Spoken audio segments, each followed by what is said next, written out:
Jemaat milik Yesus Kristus yang saya kasihi, pada saat ini kita akan merenungkan firman Tuhan dari Matius pasal 28 ayat 1 sampai 10 tentang kebangkitan Yesus. Sebelum kita membaca dan merenungkan firman ini, baiklah kita berdoa. Ya Allah, ya Bapa yang di sorga, kami bersyukur karena Engkau memberi kami kitab suci-Mu, supaya dalam persekutuan beriman kami belajar mengenal Engkau sebagai Tuhan yang hidup dan yang terus menyertai kami. Karena itu kami mohon bersamalah kami pada saat ini, waktu hamba-Mu membaca kitab suci dan merenungkannya, supaya bacaan ini menjadi firman yang hidup dalam hidup kami, karena Kristus Yesus Tuhan yang bangkit untuk kami. Amin. Matius 28 ayat 1 sampai 10. Kebangkitan Yesus. Setelah hari Sabat lewat menjelang menyingsingnya fajar pada hari pertama minggu itu, pergilah Maria Magdalena dan Maria yang lain menengok kubur itu. Maka terjadilah gempa bumi yang hebat, sebab seorang malaikat Tuhan turun dari langit dan datang ke batu itu dan menggulingkannya, lalu duduk di atasnya. Wajahnya bagaikan kilat dan pakaiannya putih bagaikan salju. Dan penjaga-penjaga itu gentar ketakutan dan menjadi seperti orang-orang mati. Akan tetapi malaikat itu berkata kepada perempuan-perempuan itu, "Janganlah kamu takut, sebab aku tahu kamu mencari Yesus yang diselibkan itu. Ia tidak ada di sini, sebab ia telah bangkit, sama seperti yang telah dikatakannya. Mari, lihatlah tempat ia berbaring. Dan segeralah pergi dan katakanlah kepada murid-muridnya bahwa ia telah bangkit dari antara orang mati. Ia mendahului kamu ke Galilea, di sana kamu akan melihat dia. Sesungguhnya aku telah mengatakannya kepadamu." Mereka segera pergi dari kubur itu, dan dengan takut dan dengan sukacita yang besar, dan berlari cepat-cepat untuk memberitahukannya kepada murid-murid Yesus. Tiba-tiba Yesus berjumpa dengan mereka dan berkata, "Salam bagimu." Mereka mendekatinya dan memeluk kakinya dan menyembahnya. Maka kata Yesus kepada mereka, "Jangan takut. Pergi dan katakanlah kepada saudara-saudaraku, supaya mereka pergi ke Galilea, dan di sanalah mereka akan melihat aku." Demikian jauh pembacaan firman Tuhan untuk kita. Saudara-saudara jemaat milik Yesus Kristus yang saya kasihi. Cerita tentang Yesus yang bangkit. Apa artinya bangkit? Di dalam Alkitab ada banyak cerita tentang orang-orang mati yang dibangkitkan. Di 2 Raja-Raja pasal 4, Elisa membangkitkan seorang anak laki-laki dari seorang perempuan Sunem. Di Perjanjian Baru Tuhan Yesus 3 kali membangkitkan orang mati. Di Matius 9 ayat 24 dan 25, Yesus membangkitkan anak dari kepala rumah ibadat yang sudah meninggal.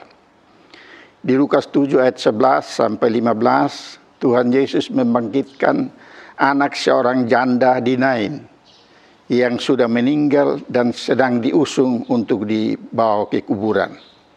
Di Yohanes 11 ayat 43 dan 44, Tuhan Yesus membangkitkan Lazarus, bahkan memanggilnya keluar dari dalam kubur. Padahal menurut Maria, dia sudah lama dikubur dan sudah berbau. Di Kisah Rasul 9 ayat 40 dan 41, Rasul Petrus membangkitkan Dorcas, tukang jahit yang mati. Mereka semua itu mati, lalu bangkit dari mati. Mereka bangkit dengan tubuh jasmani yang sama. Mereka hidup, mereka bergaul, mereka makan, mereka minum, mereka bekerja dengan tubuh jasmani yang sama. Dan nanti mati lagi. Sama seperti semua orang lain.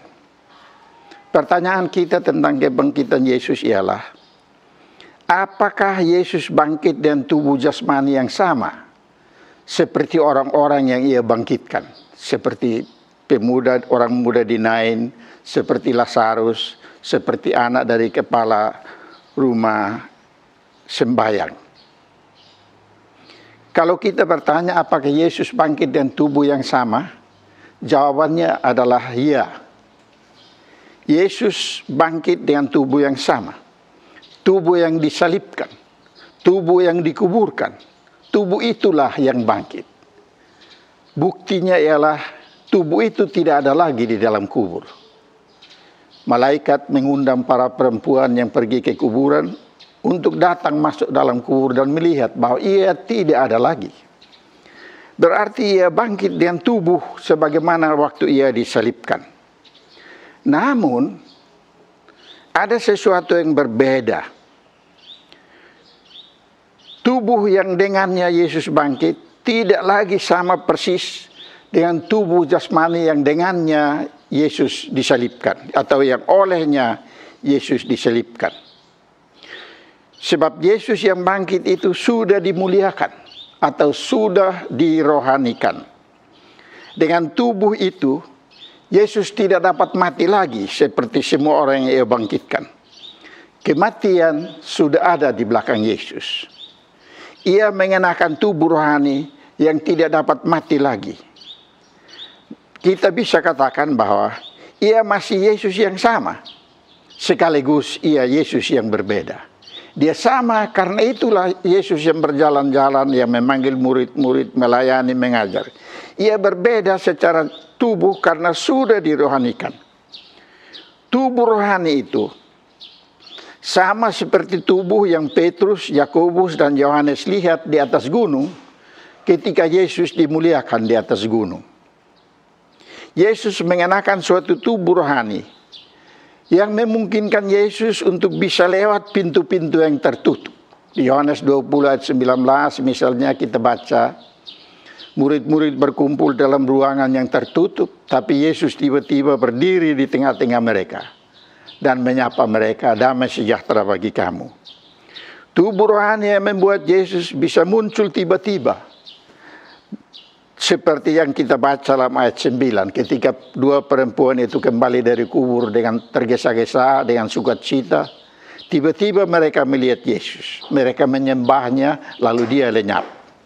Di Lukas 24 ayat 31 dan 36, Yesus muncul bersama dua murid di jalan ke Emmaus. Ia duduk makan bersama mereka, dan ketika mereka mengenal dia, dia menghilang begitu saja. Dengan demikian kita katakan bahwa Yesus yang bangkit itu adalah Yesus yang sama, tetapi yang sudah mengenakan suatu tubuh rohani yang tidak dapat binasa lagi. Hal inilah yang kemudian ditafsirkan oleh Rasul Paulus dalam 1 Korintus 15, bahwa kita semua sebagai orang-orang percaya pada Yesus akan dibangkitkan dan kepada kita akan dikenakan satu tubuh rohani yang tidak dapat binasa. 1 Korintus 15 ayat 44, 49 dan seterusnya. Dengan demikian, Yesus yang bangkit itu tidak bangkit untuk dirinya saja, tapi dia bangkit dan menjadi sulung untuk semua orang yang meninggal, yang akan ikut bangkit bersama dia. Dalam 1 Korintus 15 ayat 20, Paulus katakan, Yesus bangkit sebagai sulung dari antara kita. Karena itu, maka Yesus yang bangkit ini dapat hadir di mana-mana. Hadir bersama umatnya di mana-mana. Sebab ia tidak lagi terikat dengan tubuh jasmani yang membatasi kehadirannya di suatu tempat. Yesus inilah yang berjanji kepada murid-muridnya. Di mana 2-3 orang berkumpul dalam namaku, di situ aku ada di tengah-tengah mereka. Dan di akhir Injil Matius, Yesus berjanji, aku menyertai kamu senantiasa sampai kepada akhir zaman. Itu kalimat penutup dari seluruh Injil Matius. Dengan demikian kebangkitan Yesus dengan sesuatu tubuh rohani yang baru, tubuh yang dirohanikan dari tubuh jasmani itu, ia bangkit untuk kita dan bangkit menjadi sulung kita. Maka kita merayakan hari kebangkitan sebab kita berpengharapan bahwa pada satu saat Yesus akan membangkitkan kita dan mengenakan pada kita satu tubuh rohani supaya kita selalu bersama-sama dengan Dia. Inilah kabar sukacita dari Paskah, bahwa kematian sudah berada di belakang, bahwa orang percaya hidup dalam pengharapan, bahwa ada hidup kekal bersama Kristus. Hal yang kedua dari bacaan kita tentang perempuan-perempuan. Ada sejumlah perempuan yang mengikut Yesus dari Galilea. Waktu Yesus ditangkap, murid-murid laki-laki semua lari. Tetapi mereka tidak lari. Mereka menyaksikan penyaliban Yesus walaupun dari jauh. Matius 27 ayat 55 dan 56. Lalu ada dua perempuan yang bahkan berani ikut Nikodemus dan Yusuf Arimatea yang membawa jenazah Yesus untuk dikuburkan. Mereka ikut sampai di kuburan dan bahkan masih sempat duduk di kuburan sebelum pulang. Matius 27 ayat 61. Mereka inilah yang hadir pertama kali di kuburan pada hari pertama dalam minggu itu, pada pagi hari. Dan mereka inilah yang pertama kali menerima kabar kebangkitan dari malaikat. Kabar kebangkitan dari malaikat itu menyampaikan kepada mereka dua hal penting yang harus mereka lakukan, dan hal yang ketiga disampaikan oleh Yesus sendiri. Hal yang pertama, malaikat itu mendorong mereka untuk percaya bahwa Yesus sudah bangkit. Mereka tidak melihat tubuhnya, mereka juga belum melihat Dia yang bangkit, tapi malaikat itu menegaskan kepada mereka bahwa Yesus bangkit. Dan inilah inti Injil, inti kabar keselamatan, yaitu bahwa Yesus telah bangkit. Inilah inti iman Kristen, bahwa kita hidup dalam pengharapan karena Yesus telah bangkit sebagai sulung dari antara kita, dan pada gilirannya Ia akan membangkitkan kita dan mengenakan kepada kita suatu tubuh rohani. Yang kedua, saudara-saudara, para perempuan itu didesak untuk menjadi saksi. Mereka tidak hanya harus percaya bahwa Yesus bangkit, tetapi mereka diminta untuk menjadi saksi. Dalam Matius 28 ayat 7. Bersaksi bahwa Yesus sudah bangkit. Bersaksi bahwa Yesus yang bangkit itu bangkit untuk keselamatan kita semua. Dan kesaksian itu pertama-tama mereka harus sampaikan kepada para murid laki-laki yang lari ketakutan meninggalkan Yesus.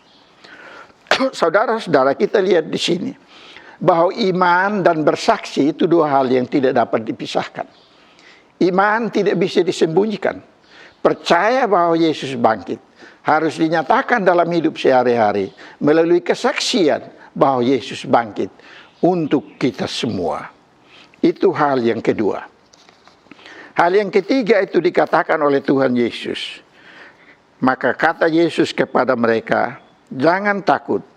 Pergi dan katakanlah kepada saudara-saudaraku supaya mereka pergi ke Galilea dan di sanalah mereka akan melihat aku.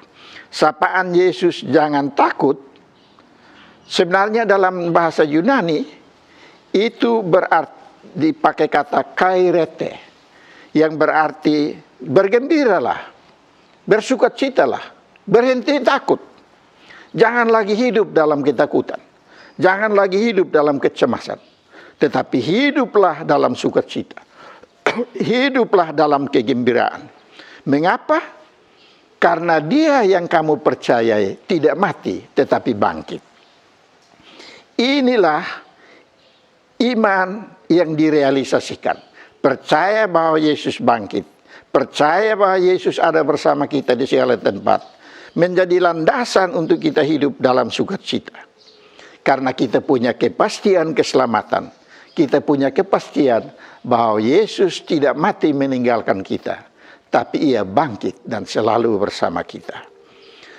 Saudara-saudara, Rasul Paulus kemudian bilang begini. Bersukacitalah senantiasa. Lagi sekali aku katakan, bersukacitalah. Pertanyaannya, sukacita macam apa? Di antara banyak orang Kristen, pada hari-hari raya gerejawi ada semacam sukacita yang penuh dengan hura-hura.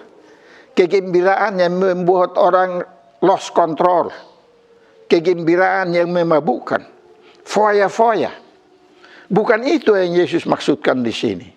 Bukan itu yang Yesus maksudkan dengan jangan takut, tapi bersukacitalah. Tapi bersukacita yang Yesus maksudkan di sini ialah bersukacita dalam iman, bersukacita dalam pengharapan, bersukacita dalam kasih. Itu aspek yang pertama. Aspek yang kedua ialah sukacita ini bukanlah sukacita yang merusak, tapi sukacita kreatif, sukacita yang produktif. Tiap-tiap anak Tuhan yang percaya akan Yesus, yang yakin bahwa Yesus menyertainya, dia terpanggil untuk mengerjakan pekerjaannya sehari-hari. Pekerjaan-pekerjaan yang kecil sekalipun dengan rasa sukacita. Karena dia tahu dalam pekerjaan yang kecil-kecil itu, dia bisa menghasilkan hal-hal yang produktif sebagai bukti bahwa Yesus menyertai dia dan memberkati dia. Bersukacita secara bermartabat, supaya orang lain melihat bahwa sukacita orang Kristiani ini bukan hura-hura, bukan foya-foya, bukan segera bergembira, bertepuk tangan, melupakan tanggung jawab di dunia. Tidak. Tapi bersukacita di sini untuk memikul segala tanggung jawab dengan kegembiraan. Kita tahu bahwa dalam hidup kita di dunia ini, dalam pekerjaan-pekerjaan yang harus kita hadapi, yang harus kita tangguh, ada banyak beban-beban yang berat.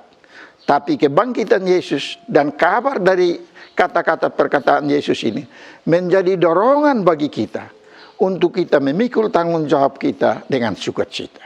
Dengan demikian, pekerjaan-pekerjaan kita menjadi kesaksian tentang kebangkitan Kristus. Tuhan memberkati kita sekalian. Amin. Mari kita berdoa. Ya Yesus yang bangkit, bangkitkanlah iman di hati kami untuk percaya bahwa Engkau senantiasa bersama kami, dan beranikanlah kami untuk hidup dalam sukacita kebangkitan sambil melakukan tugas-tugas kami di dunia ini sebagai saksi-saksi Kristus untuk memuliakan nama-Mu melalui pekerjaan-pekerjaan kami sehari-hari dalam nama-Mu untuk kemuliaan Bapa di sorga. Amin.